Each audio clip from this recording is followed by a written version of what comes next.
शक्ल थे, जो कोई भी व्यक्ति उनको देखता तो वो पहचान नहीं पाता कौन रामू कौन राजू है इन दोनों में से। एक शाम हरिया अपनी पत्नी से बोलता है, अब तो बुढ़ापा आ गया और अब पहले जैसे हाथ पैर भी नहीं चलते। हाँ, अब आपकी और मेरी उम्र हो गई है, अब मुझसे भी घर का काम नहीं होता। क्यों ना रामू और राजू के लिए सुंदर लड़कियां देखकर उनकी शादी कर दी जाए। हाँ भाग्यवान, तू बोल तो सही रही है, लेकिन मुझे रामू की फिक्र है, क्योंकि उसे काम में आलस आता है और वह कैसे अपना गुजारा कर पाएगा। बातें करते करते दोनों सो जाते हैं।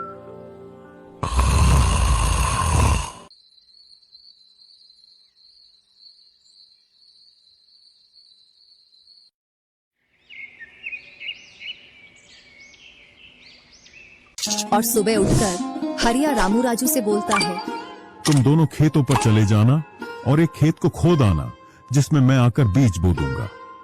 और आज मैं अपने दोस्त से मिलने के लिए पास ही के गांव में जा रहा हूं, 2 दिन में लौट कर आऊंगा। हरिया तैयार होकर दूसरे गांव की ओर निकल जाता है और रामू राजू भी खेतों की ओर चल देते हैं। दोनों खेतों में जाकर काम करने लग जाते हैं। रामू ठहरा कामचोर, वह थोड़ी देर काम करने के बाद एक पेड़ की छांव में जाकर लेट जाता है। इधर राजू को सुबह से शाम हो जाती है और वह आधा खेत खोद देता है।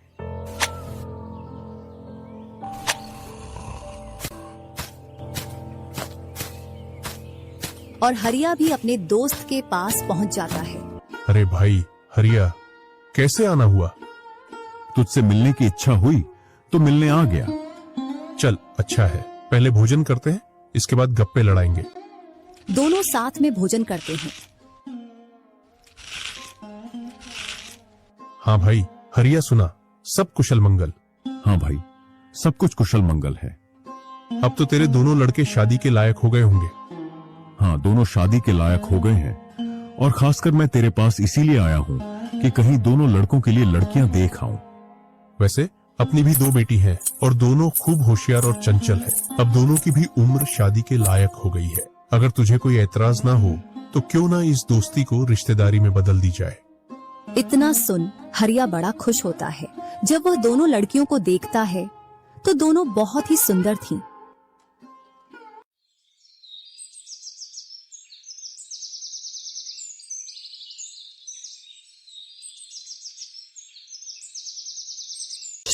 सुबह होते ही हरिया अपने दोस्त से बोलता है, मैं जल्द ही मेरी बहुओं को लेने आऊंगा। इतना बोलकर हरिया अपने गांव की ओर चल देता है। इधर रामू और राजू भी अपने खेतों पर काम करने के लिए आ जाते हैं और रामू पेड़ की छांव में जाकर सो जाता है।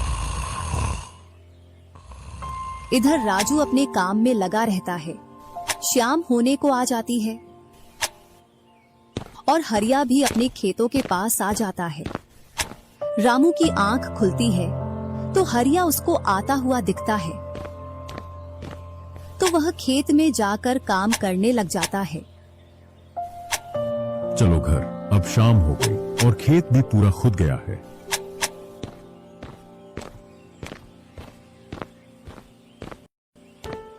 तीनों साथ में घर पहुंच जाते हैं। हरिया अपनी पत्नी और दोनों लड़कों को बताता है कि वह इन दोनों की सगाई पक्की कराया हूं और वह कुछ दिन बाद दोनों का विवाह कर देता है। ऐसे ही कुछ वर्ष निकल जाते हैं। हरिया और उसकी पत्नी का स्वर्गवास हो जाता है और दोनों भाई जमीन और घर का बंटवारा कर लेते हैं। रामू अपने आलसी पने की वजह से खेतों में काम करने नहीं जाता और दिन भर घर में ही पड़ा रहता। इधर राजू अपने खेतों में दिन रात मेहनत करता है, जिससे रामू और राजू की फसलों में अंतर स्पष्ट दिखाई देता है। एक दिन रामू राजू से बोलता है, तूने अच्छा खेत रख लिया और मुझे यह एक दिन रामू राजू से बोलता है, तूने अच्छा खेत रख लिया और मुझे यह खराब खेत दे दिया, जिससे तेरी फसल अच्छी हो रही है और मेरी फसल कमजोर। कोई ना, अगली फसल पर खेत बदल लेंगे।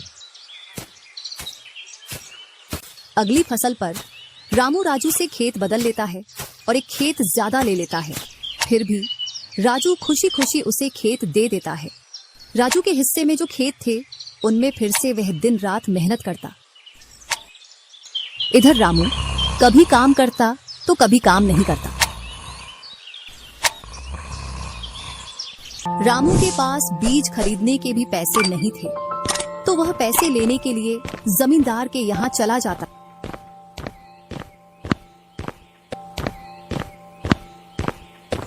जमींदार जी, कुछ पैसे उधार चाहिए थे, जिससे मैं अपने खेतों के लिए बीज ले आता और फसल आने पर मैं आपको पैसे लौटा देता। क्यों नहीं भैया, लेकिन आपको 2% ब्याज देना पड़ेगा। जी जमींदार जी, मैं ब्याज दे दूंगा। जमींदार रामू को पैसे दे देता है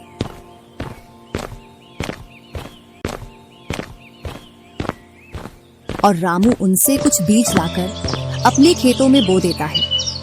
इधर राजू अपनी फसल की रोज देखभाल करता और रामू बोकर आया उसके बाद से अपनी फसलों को देखने के लिए भी नहीं गया। वहीं अपने घर में पड़ा रहता और दिन रात सोता रहता।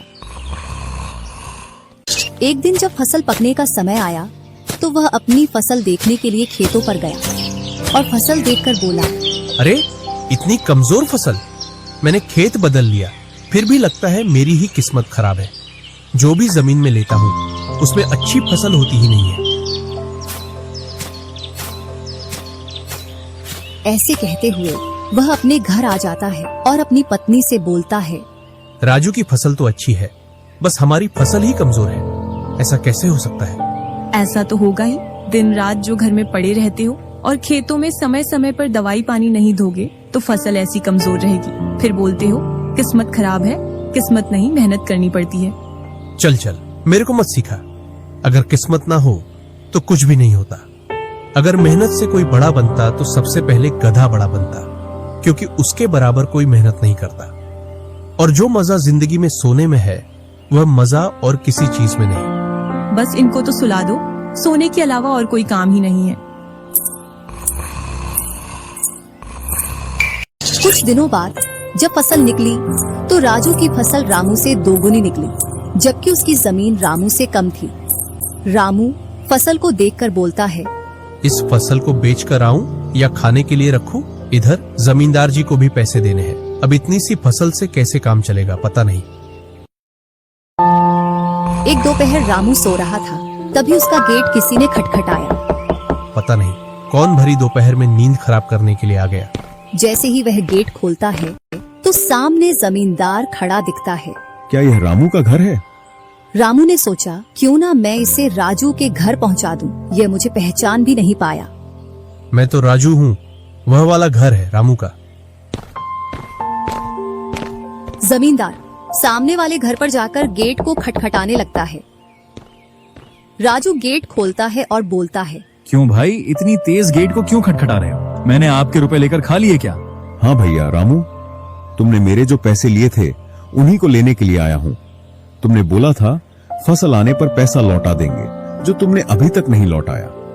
क्या जमींदार जी, आप भी दोपहर में नशा करके आ गए? मैंने कब आपसे पैसे उधार लिए?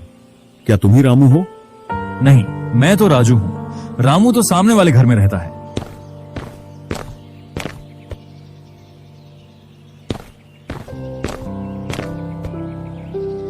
भरी दोपहरी में जमींदार का सर चकरा जाता है और वह अपने घर चला आता है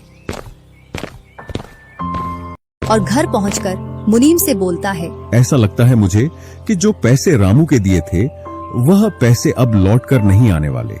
क्यों, ऐसा क्या हुआ जो पैसे वापस नहीं आ रहे हैं? रामू और उसका भाई दोनों हम शक्ल हैं और दोनों बोल रहे हैं कि रामू वह है, रामू वह है। और उन दोनों ने दोपहर भर मुझे इस घर से उसे घर दौड़ाया। जमींदार जी, पैसे निकालने की मेरे पास एक स्कीम है। बोलो कौन सी स्कीम है? मुनीम जमींदार जी के कान में पूरी स्कीम बताता है। दूसरी सुबह जमींदार, मुनीम और दो आदमी जिनके हाथ में लाठी थी, चारों लोग रामू के घर की ओर चलते हैं। जैसे ही रामू के घर के पास पहुंचते हैं तो जमींदार और दोनों लोग थोड़ी दूर रुक जाते हैं। अरे रामू भैया, बाहर निकलो, मैं पास ही के गांव से आया हूँ। जरूर जमींदार होगा, मैं आज गेट खोलूंगा ही नहीं। मैं तुम्हारी ससुराल से आया हूँ। तुम्हारे ससुर साहब ने तुम्हारे लिए कुछ रुपए और कुछ आभूषण भेजे हैं, क्योंकि बुढ़ापे की वजह से उनसे यहाँ तक आने की नहीं बन पा रही थी, इस वजह से उन्होंने मुझे भेजा है। इतना सुन रामू के मन में लालच आ जाता है और वे फटाक से गेट खोल देता है। कहाँ है पैसे और धन? क्या तुम्हारा ही नाम रामू है? हाँ, मेरा ही नाम रामू है। कहाँ है धन? यही पास में रखा है, चलो दोनों उठा लाते हैं। वह मुनीम के साथ चल देता। थोड़ी दूर चलने के बाद मुनीम जमींदार जी को बुला लेता है। जमींदार और दोनों लोग रामू के पास आ जाते हैं। लाओ, मेरे पैसे लौटाओ, ब्याज समेत। मैंने आपसे पैसे नहीं लिए। ये ऐसे नहीं मानेगा। अब तुम दोनों के हवाले करता हूँ, तुम चाहे जैसे इससे पैसे निकालो। और दोनों आदमी रामू को लठ से मारते हैं। रामू चिल्लाता हुआ, अरे भाई रुको, अरे भाई रुको, मत मारो, अरे भाई रुको, मत मारो। इधर वह दोनों रामू में दे लठ बरसा रहे थे। तभी राजू गेट खोलकर देखता है तो रामू पर कुछ लोग लठ से वार कर रहे थे। तो वह दौड़कर उनके पास आता है और बोलता है, अरे भाई रुको। इस रामू ने आज से 5 महीने पहले मुझसे पैसे लिए थे। जब लौटाने की बारी आई तो बहाने कर रहा था।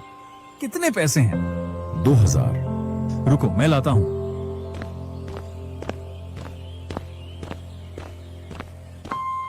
राजू रुपए लाकर जमींदार को देता है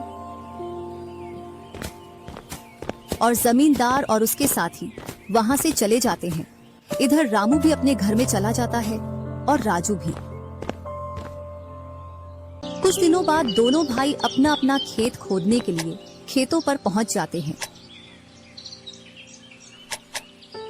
इधर खेत खोदते खोदते राजू दौड़ते हुए रामू के पास आता है और बोलता है, देखो मुझे खेत में क्या मिला है। राजू के हाथ में हीरा देखकर रामू के मन में लालच आ जाता है और वह मन ही मन सोचता है, इसके खेत में तो और भी हीरा हो सकते हैं। क्यों ना मैं इसको मेरा वाला खेत दे दूं और इसका खेत में रख लूं, जिससे मेरे पास भी बहुत सारे हीरे हो जाएंगे। मैं क्या बोल रहा था, क्यों ना तू मेरे वाले खेत पर फसल कर ले और मैं तेरे वाले पर। इतने दिनों से तू कम जगह पर कर रहा था। और रामू राजू वाले हिस्से को खोदने लग जाता है।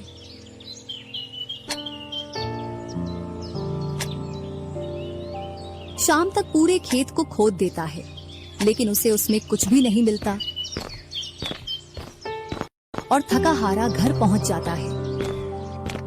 आज पूरा खेत खोद दिया, लेकिन फिर भी एक हीरा नहीं मिला, जबकि राजू ने खेत का एक कोना खोदा था, उसमें ही उसे एक हीरा मिल गया। अच्छा, आप अगर ऐसे ही मेहनत करते रहे तो एक दिन आपको भी बहुत सारे हीरे मिलेंगे। बातों ही बातों में रामू की नींद लग जाती है। तब वह बोलता है, आज जैसी नींद मुझे कभी नहीं आई। हाँ, अगर तुम ऐसे ही मेहनत करते रहे तो आपको रोज ऐसी नींद आएगी। और रामू उसे वर्ष राजू की तरह अपने खेतों में मेहनत करता है और दोनों की फसलें बराबर निकलती हैं,